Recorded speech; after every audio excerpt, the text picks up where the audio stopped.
Hey guys, tonight we're doing something slow. Very slow. The kind of slow where time itself seems to sigh and sit down for a while. So go ahead, dim the lights, put your phone face down, loosen your jaw, and let your shoulders drop. You don't need to remember anything tonight. You don't need to learn anything useful. You're just here to float gently through a story about time and a man who absolutely refused to manage it properly. Tonight, we begin with a clockmaker. Not a famous one, not a revolutionary genius, just a man with tools, dust in his sleeves, and a deeply confusing career choice. Because despite living in a town absolutely full of broken clocks, he fixed only one, over and over and over again. And yes, of course he did. Now imagine a small European town, the kind historians love because nothing much happened there, which is perfect for sleep. Narrow streets, stone buildings, a church bell that rang slightly off time, but nobody bothered correcting it because that would require effort. The town had a name, but it doesn't matter. Names are loud. We'll just call it the town. At the center of this town was a shop, a narrow shop, one window, slightly crooked sign, and inside a clockmaker named Elias Morvan. He wasn't important enough to be remembered in official records, which honestly makes him perfect for our purposes. He lived sometime in the late 17th century, give or take a few decades. Historians would argue about the exact year, but Elias wouldn't care because time, to him, was already a little suspicious. Elias did not grow up dreaming of clocks. No one ever does. He was born to a family of practical disappointment. His father was a cooper who hated barrels. His mother was very good at sighing. From an early age, Elias showed a talent for taking things apart. Chairs, boxes, once, unfortunately, a door. He was curious, methodical, and extremely quiet, the kind of child who makes adults nervous because he's thinking. When he was 12, he took apart the family's mantel clock, not to fix it, just to see how it worked. He laid every gear out carefully on the table, admired them, and then realized he had no idea how to put them back. This was his first lesson in time. It's much easier to break it than to restore it. The clock never worked again. His father was furious. His mother sighed in a new key, and Elias learned that clocks had power. Not just mechanical power, but emotional power. They upset people. They reminded them of things, of lateness, of aging, of missed meals. Still, somehow, he became a clockmaker. He apprenticed under an older man named Otto who smelled like oil and regret. Otto believed clocks should be fixed quickly, efficiently, and without emotional attachment. Elias nodded, agreed, and then did none of that. He lingered. He stared. He adjusted the same gear multiple times, even when it was already correct. Otto would say, "It's done," and Elias would quietly say, "Not yet." Of course he would.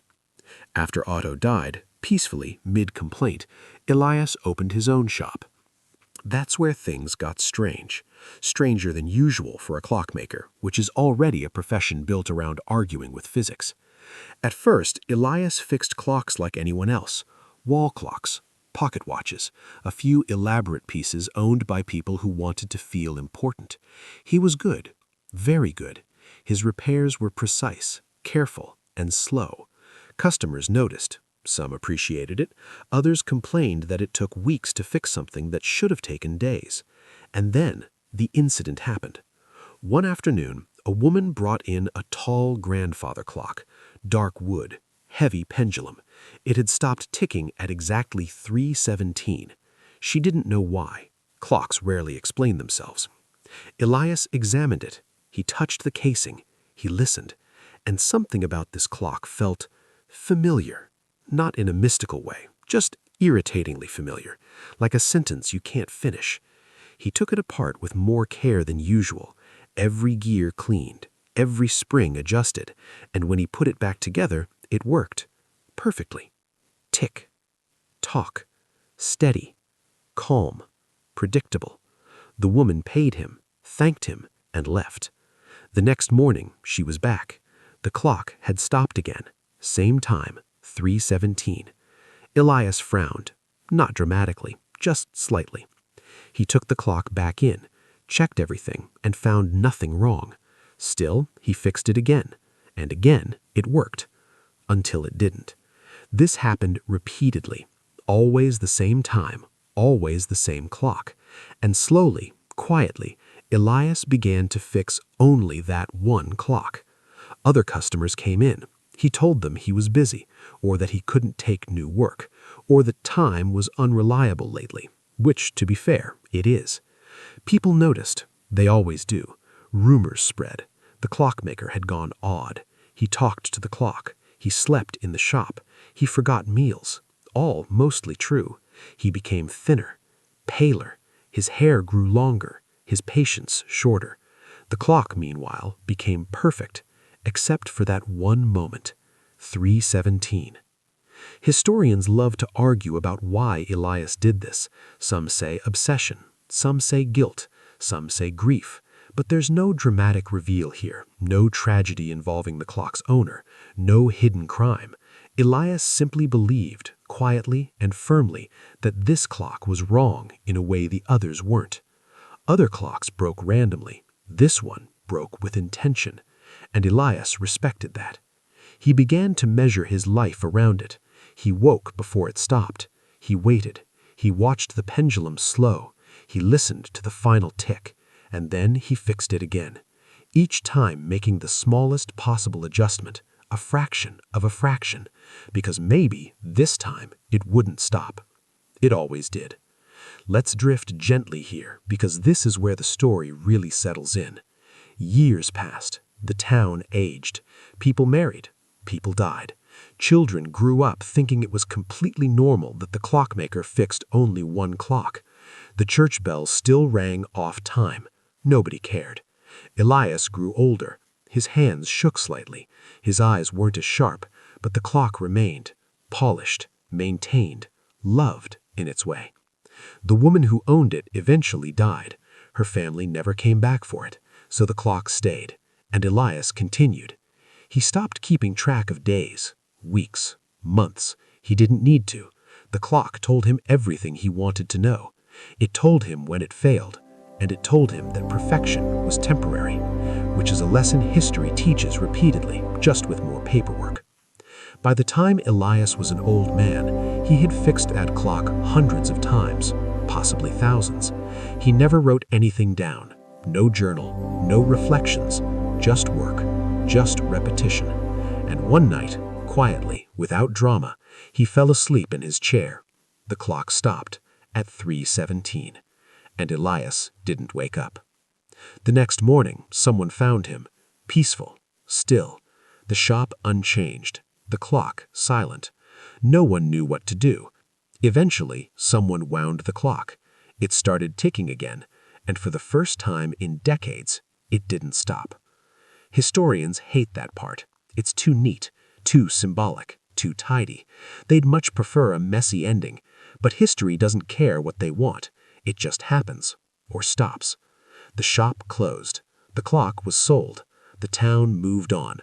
And Elias Morvan faded into obscurity, exactly where he belonged. A man who spent his entire life fixing the same problem, knowing it would return, and doing it anyway. Which, honestly, is one of the most historically accurate careers imaginable. When Elias Morvan died, still, seated, hands folded loosely like he'd simply paused mid-thought, the town did what towns always do. It whispered for a few days. Then it got bored. Someone said he was brilliant. Someone else said he was touched. Someone said he wasted his life on a broken machine. And someone, usually the baker, said that clocks were unnatural anyway and we'd all be happier without them. Which sounded profound until you realized he still opened his shop at exactly the same time every morning. The clock remained. It stood there in the shop, tall and dark, polished by years of Elias's careful hands. The pendulum swung, the weights descended slowly, honestly, and strangely enough, it kept perfect time. No pause, no hesitation, no dramatic 3:17 failure. Of course it did, because that's how these things go. The new owner of the building didn't know what to do with it. He wasn't a clock man. He sold fabrics. Fabrics don't judge you. Fabrics don't stop suddenly and make you question your life choices. So he left the clock where it was, mostly because moving it sounded exhausting.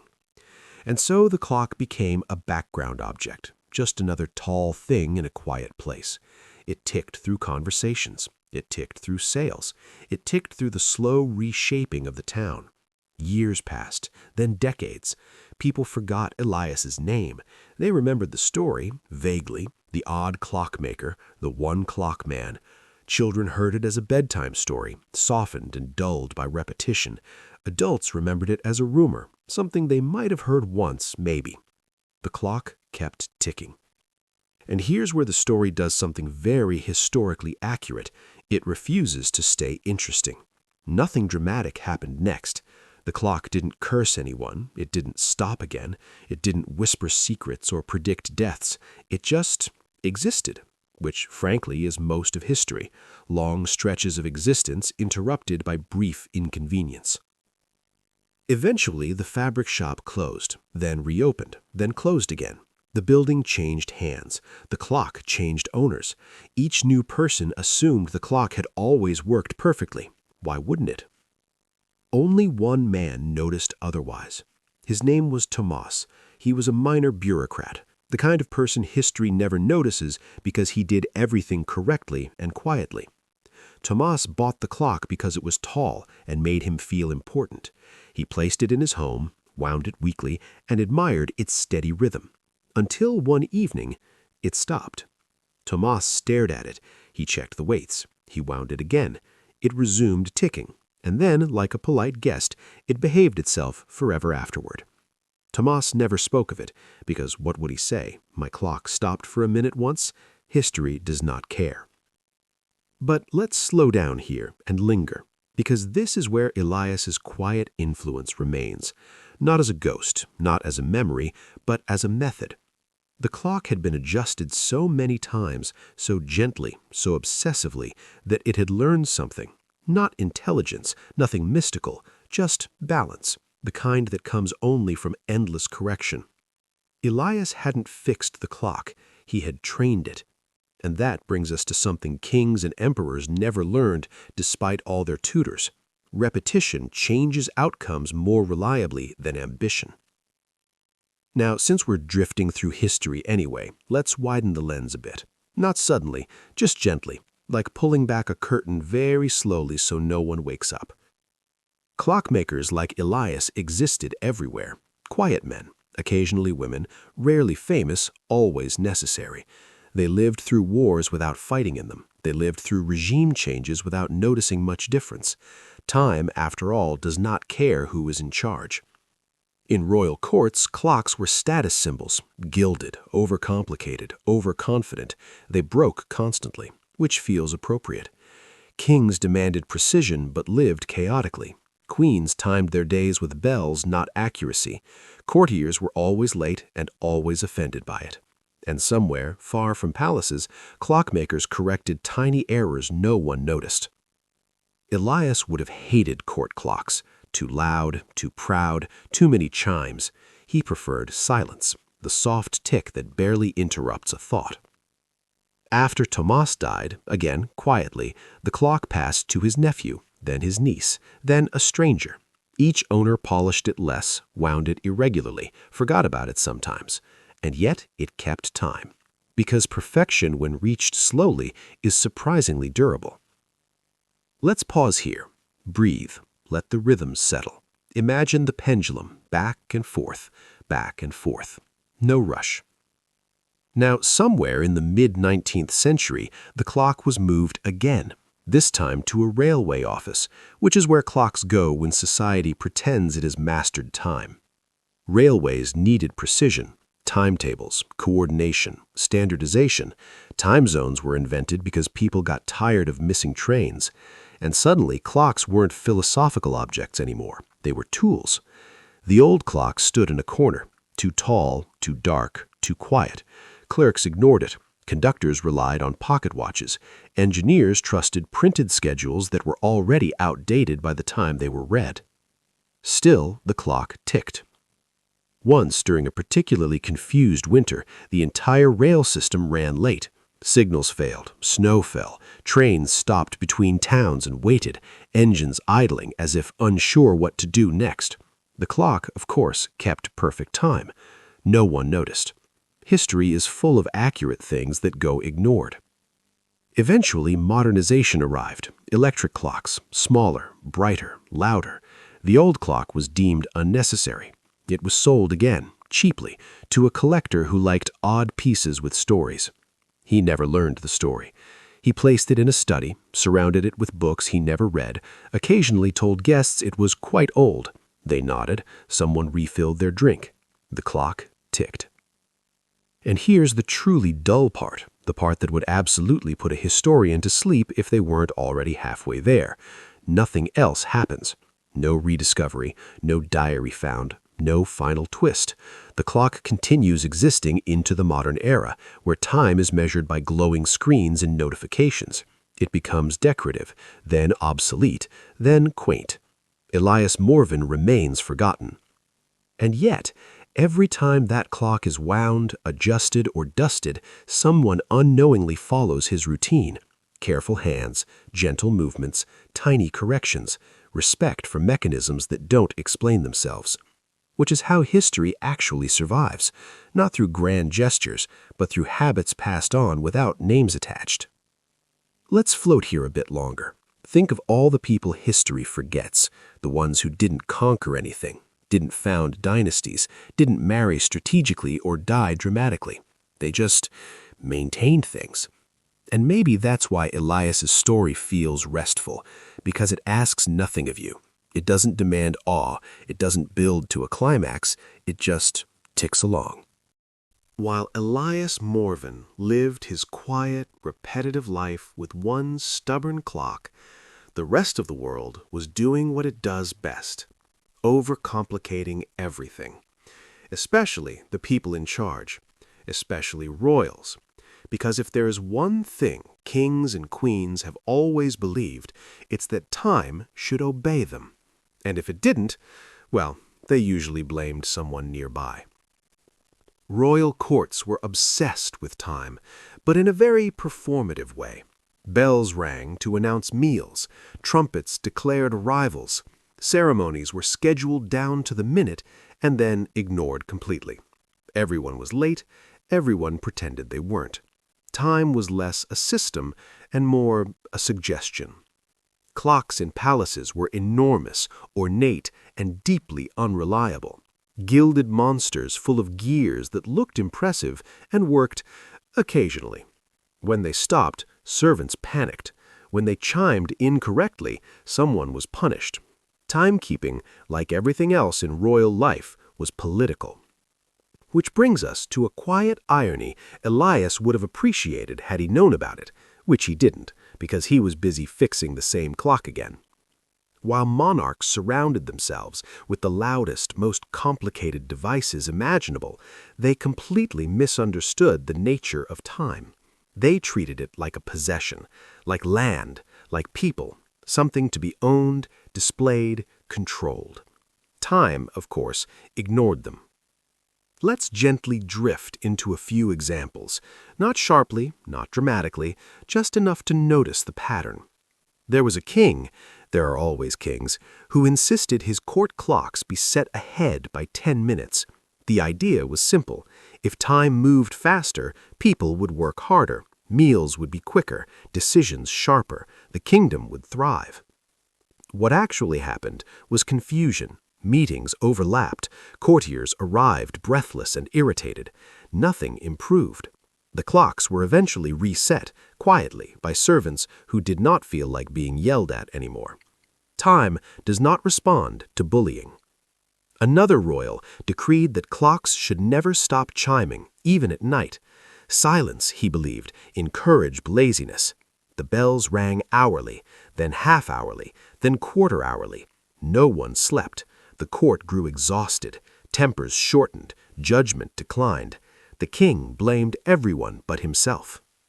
Meanwhile, somewhere far away, Elias gently adjusted a gear by the smallest imaginable amount.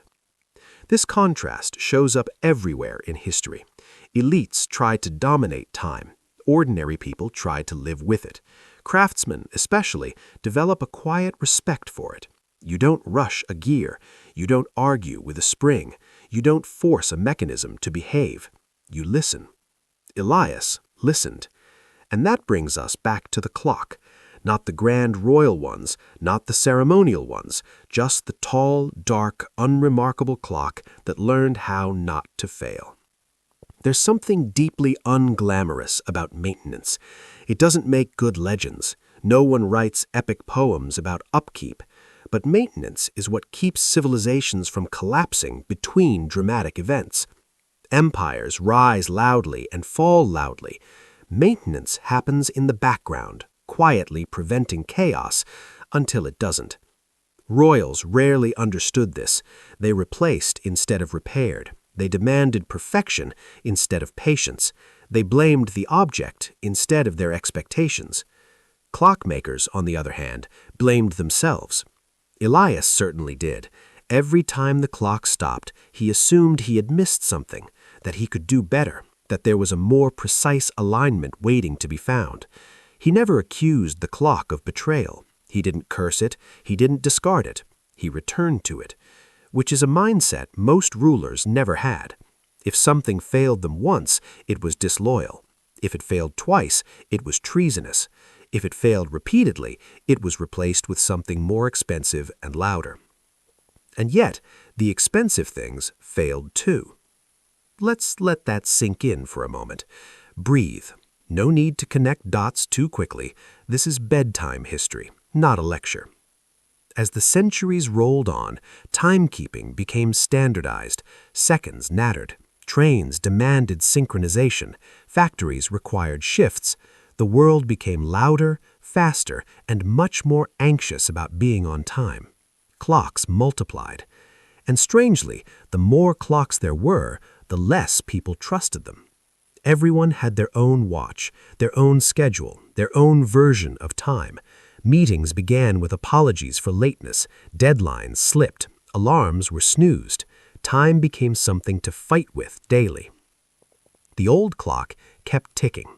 By now, it had outlived everyone who knew its story. Its wood darkened, its face yellowed slightly, its hands moved smoothly, unbothered by trends or revolutions. It had no opinion about progress, which makes it oddly more reliable than most modern systems. There's a temptation here to say Elias won, to frame his life as a quiet triumph over chaos, but that would be too exciting, too satisfying, and honestly inaccurate. Elias didn't win anything. He didn't outsmart time, he didn't solve it, he didn't master it. He just accepted that it would fail sometimes, and that fixing it again was worthwhile. That's not victory, that's coexistence. History is filled with people who tried to conquer time. Pharaohs built monuments, emperors named months after themselves, kings issued calendars. All of them are dead. Time kept going. Elias adjusted a clock, and the clock kept going too. There's something deeply soothing about that, if you let it be. No destiny, no prophecy, just care applied repeatedly until stability emerges. Let's gently drift into a few further examples. Not sharply, not dramatically, just enough to notice the pattern. There was a king, there are always kings, who insisted his court clocks be set ahead by 10 minutes. The idea was simple. If time moved faster, people would work harder, meals would be quicker, decisions sharper, the kingdom would thrive. What actually happened was confusion. Meetings overlapped, courtiers arrived breathless and irritated. Nothing improved. The clocks were eventually reset, quietly, by servants who did not feel like being yelled at anymore. Time does not respond to bullying. Another royal decreed that clocks should never stop chiming, even at night. Silence, he believed, encouraged laziness. The bells rang hourly, then half-hourly, then quarter-hourly. No one slept. The court grew exhausted. Tempers shortened. Judgment declined. The king blamed everyone but himself. Meanwhile, somewhere far away, Elias gently adjusted a gear by the smallest imaginable amount. This contrast shows up everywhere in history. Elites tried to dominate time. Ordinary people tried to live with it. Craftsmen, especially, develop a quiet respect for it. You don't rush a gear. You don't argue with a spring. You don't force a mechanism to behave. You listen. Elias listened. And that brings us back to the clock. Not the grand royal ones, not the ceremonial ones, just the tall, dark, unremarkable clock that learned how not to fail. There's something deeply unglamorous about maintenance. It doesn't make good legends. No one writes epic poems about upkeep. But maintenance is what keeps civilizations from collapsing between dramatic events. Empires rise loudly and fall loudly. Maintenance happens in the background, quietly preventing chaos until it doesn't. Royals rarely understood this. They replaced instead of repaired. They demanded perfection instead of patience. They blamed the object instead of their expectations. Clockmakers, on the other hand, blamed themselves. Elias certainly did. Every time the clock stopped, he assumed he had missed something, that he could do better, that there was a more precise alignment waiting to be found. He never accused the clock of betrayal. He didn't curse it. He didn't discard it. He returned to it, which is a mindset most rulers never had. If something failed them once, it was disloyal. If it failed twice, it was treasonous. If it failed repeatedly, it was replaced with something more expensive and louder. And yet, the expensive things failed too. Let's let that sink in for a moment. Breathe. No need to connect dots too quickly. This is bedtime history, not a lecture. As the centuries rolled on, timekeeping became standardized. Seconds mattered. Trains demanded synchronization. Factories required shifts. The world became louder, faster, and much more anxious about being on time. Clocks multiplied. And strangely, the more clocks there were, the less people trusted them. Everyone had their own watch, their own schedule, their own version of time. Meetings began with apologies for lateness, deadlines slipped, alarms were snoozed.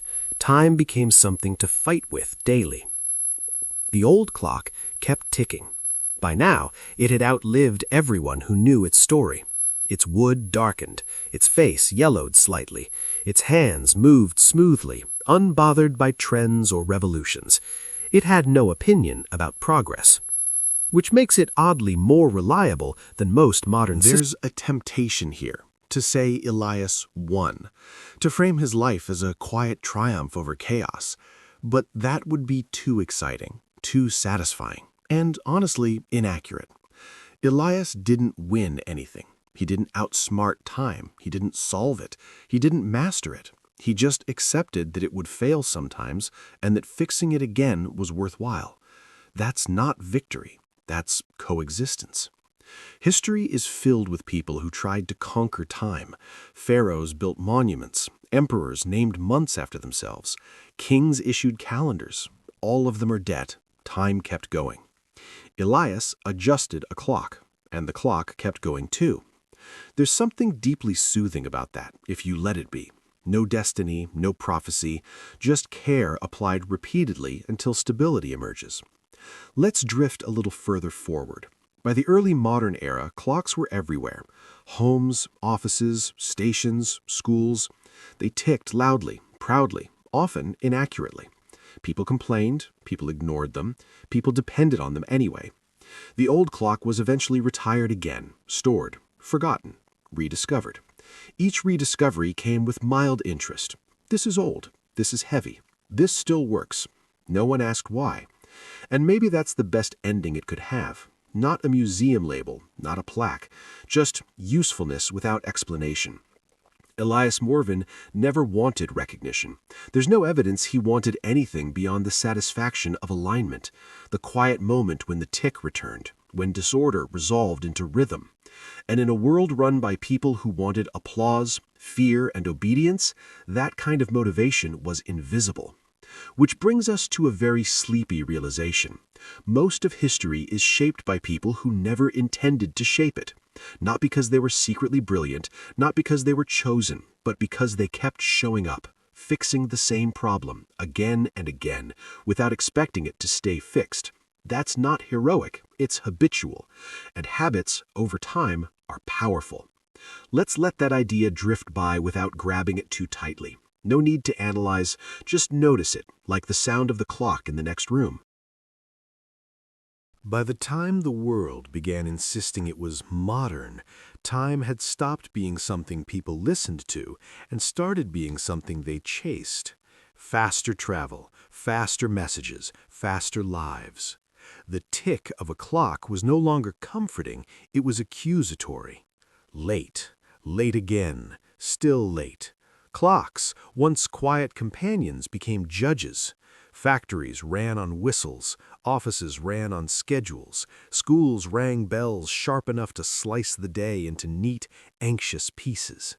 Everyone was measured, everyone was counted, and everyone believed they were running out of time, constantly.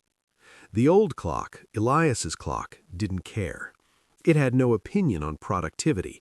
It didn't rush, it didn't lag. It simply moved forward at the same pace it always had.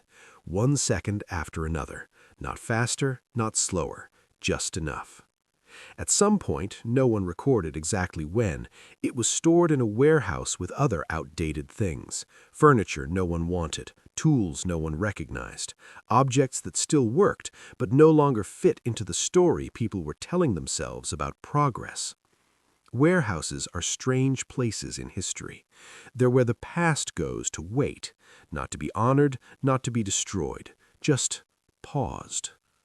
The clock stood there for years, decades maybe. Dust settled on it. Seasons passed outside. Wars happened. Borders shifted. Governments rose and fell. The clock ticked through all of it, unheard. This is where time becomes ironic in the gentlest way. The people most obsessed with preserving history, politicians, generals, rulers, rarely succeed. Their monuments crumble, their documents burn, their names become footnotes. But objects designed to simply function, they last. Not because they're important, because they're honest. The clock wasn't pretending to be anything else. It didn't claim to represent eternity. It didn't glorify power. It didn't commemorate victory. It just measured intervals, faithfully, repetitively, almost boringly. Elias would have liked that. Eventually, someone found the clock again. There's always a someone, an antiques dealer, a collector, a person who liked the weight of old things and the feeling that time had texture once. They cleaned it, replaced a small worn piece, carefully, respectfully. They didn't rush, they didn't force it. Without knowing it, they followed Elias's approach, and the clock kept time. It's tempting to imagine Elias smiling somewhere, but that's unnecessary. He doesn't need an afterlife for this to matter. The work already did what work does. It outlived the worker. And this is where we gently widen out again, because Elias wasn't unique. He was typical. That's the point. Throughout history, there were thousands like him. Millers who kept wheels aligned, scribes who copied texts accurately and without flair, seamstresses who repaired the same tear again and again because the fabric mattered to someone. They didn't change the world, they stabilized it. Kings rarely noticed them, queens never mentioned them, chronicles skipped over them entirely, which is why their influence feels so calm when you stumble across it centuries later. No ego, no agenda, just continuity. Time, as it turns out, prefers that. The great irony is that the louder history gets, the more fragile it becomes. Grand systems collapse under their own weight. Over-designed clocks fail. Over-planned schedules fall apart. Simple systems endure. A pendulum, a gear, a hand moving steadily forward. The clock eventually found its way into a quiet home, not a museum, not a place of honor, just a living room where someone liked how it sounded at night. They found the ticking soothing, grounding, like a reminder that something was still steady. They never knew about Elias. They never wondered who fixed it so many times. They didn't need to. because the clock didn't require belief, only winding. And that may be the sleepiest truth history offers. Most of what holds our lives together doesn't need to be understood, it just needs to be maintained. No speeches, no ceremonies, no applause. Just care applied slowly until it becomes invisible. Let that sit with you, or drift past you. Either is fine. Elias Morven's name disappeared completely. No records, no rumors, no misremembered stories. The clock was still there. Not in a heroic way, not standing against time, just quietly moving with it.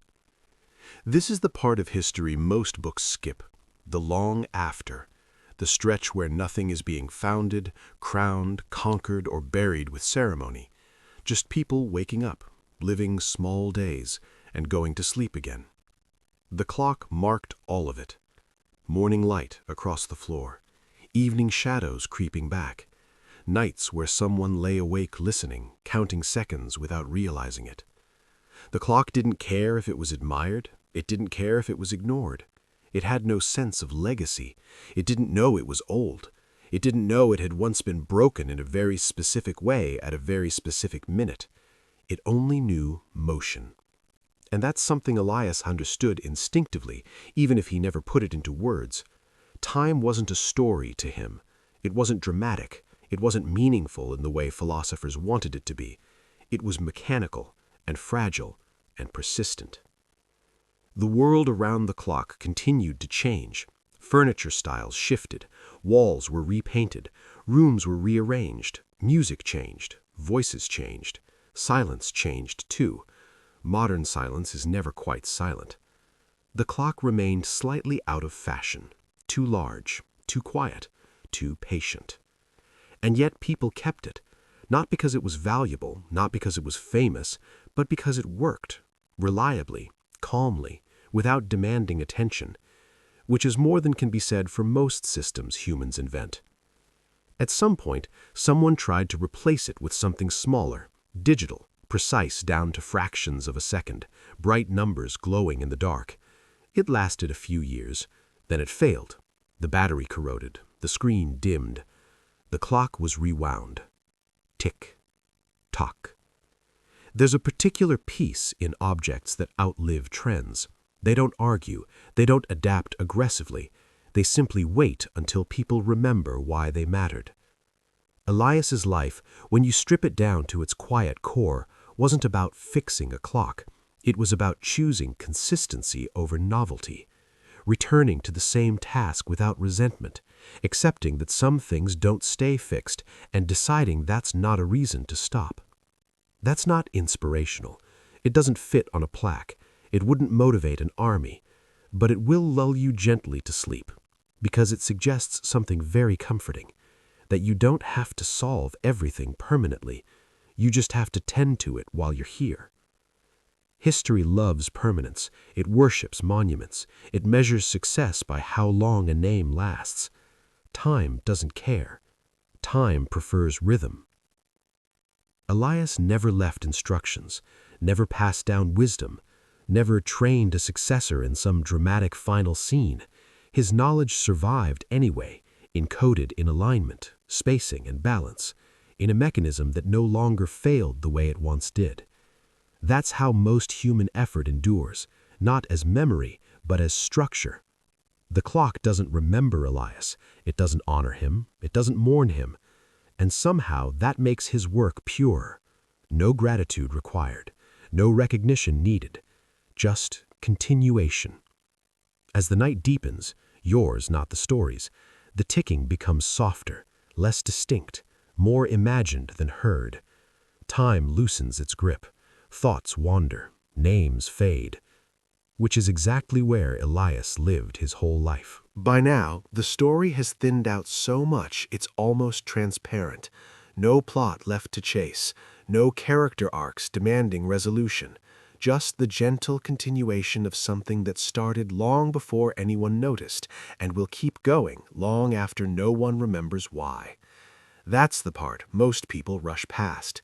After the names are gone, after the stories wear smooth, After even the idea of importance dissolves, the clock keeps going.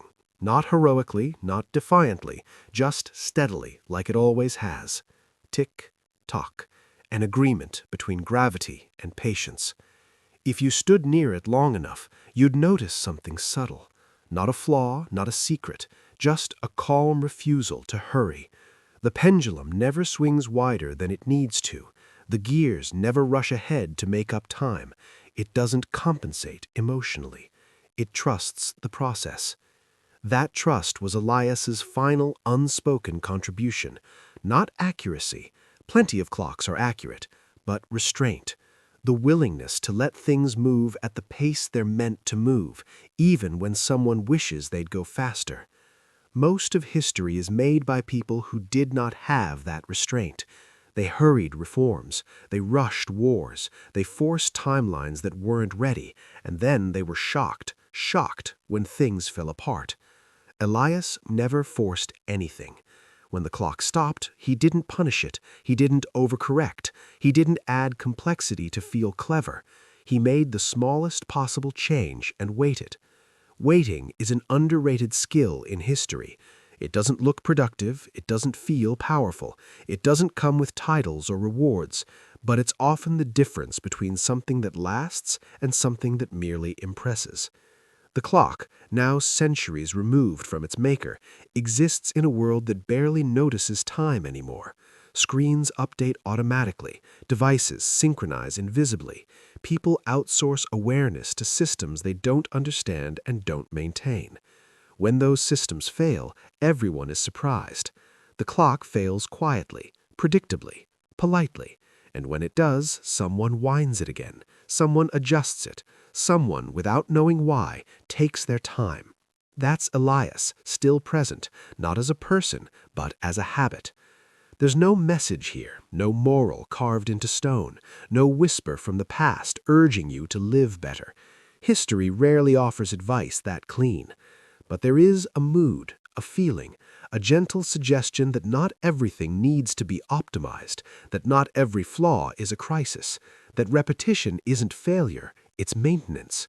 The clock doesn't mind being rewound, it doesn't resent being corrected, it doesn't remember how many times it's been fixed, it just continues. And that's where we let the story loosen its grip completely.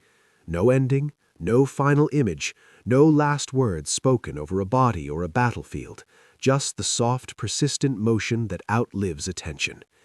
If you're still listening, let the rhythm carry you. If you've drifted off, the clock will keep time for you anyway. Either way, the work is done. Tick, tock.